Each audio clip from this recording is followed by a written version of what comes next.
Hi, I have made this video to brief you about importance of magnesium in our body. अब magnesium में क्या ऐसा होता है जो हमारी बॉडी के लिए बहुत इंपॉर्टेंट है।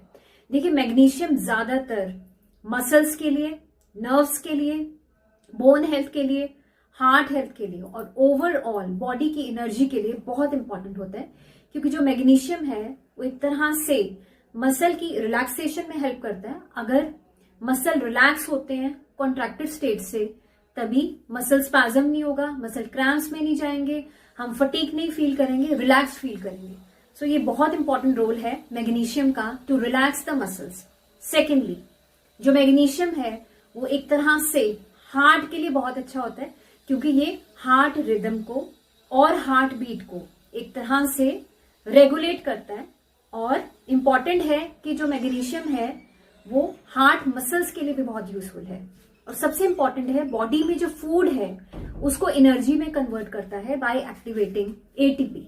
सो उसका बहुत इंपॉर्टेंट रोल है in creating energy in the body.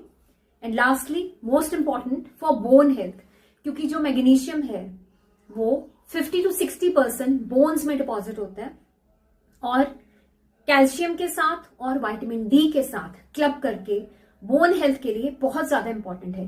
तो यहां पे भी मैग्नीशियम की डेफिशिएंसी होगी, वहां पे बोन हेल्थ खराब होती है, मसल्स खराब होते हैं, नर्वस सिस्टम अफेक्ट हो जाता है, नर्व्स अफेक्ट होती है। And most important, it regulates the neurotransmitters. So neurotransmitters को रेगुलेट करने की वजह से बहुत इंपॉर्टेंट है। इंसोम्निया को कम करता है, स्ट्रेस को कम करता है, माइंड को रिलैक्स करता है, एंजाइटी पेशेंट्स में बहुत ज्यादा यूजफुल है। सो प्लीज आपकी बॉडी में मैग्नीशियम की डेफिशिएंसी बिल्कुल नहीं